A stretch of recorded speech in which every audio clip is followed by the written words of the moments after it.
Action. Hello friends, ఏం లేదు, నిన్నైతే జీటీ వర్సెస్ ఆర్సీబీ అయితే మ్యాచ్ అయితే పడింది కదా.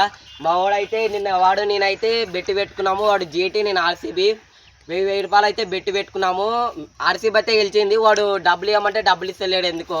కనీసం 500 అంటే కూడా ఇస్తలేడు. అడుగుదండి ఎందుకు ఇస్తలేడు.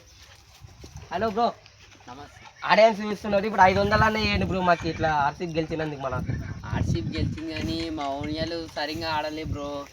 అవన్నీ చెప్పుకుంటే బాబేం చేయలేదు బ్రో. ఇప్పుడు వాడు 1000 రూపాయలు పెట్టుకున్నాడు. మళ్ళీ నాకు ఏమని చెప్పినాడు బ్రో, వాడు ఫస్ట్ అంటే నువ్వు ఫస్ట్ జీటీకి గెలుస్తుంది, నువ్వు ఫస్ట్ 1000 రూపాయలు జమ చేసుకొని పెట్టుకోరా బెట్టే అని నాకైతే ఛాలెంజ్ ఇస్తున్నాడు. ఇప్పుడు వాన్ అడిగితే వానికి ₹1 ఇవ్వమంటున్నాడు. మళ్ళీ ఇది ఒక్క మ్యాచ్ కాదు బ్రో, మళ్ళీ వాడు ఎన్ని మ్యాచ్లు పోదింగినాడు సమ్మర్ మ్యాచ్ వాడు. ఎందుకంటే అవన్నీ మళ్ళీ నన్ను అడిగితే రిపీట్ అయితే చేస్తా. సంగన్ మ్యాచ్లో వాడు ఏంటంటే 5-6 మ్యాచ్లు ఇట్టే చేసినాడు. మళ్ళీ రిపీట్ చేస్తా. నన్ను బుక్లో పెట్టుకున్నా. డబ్బులు అయితే అడుగుతాను పక్క. డబ్బులు అడగలనా లేదా అనేది మీరు కామెంట్ చేయండి ప్లీజ్.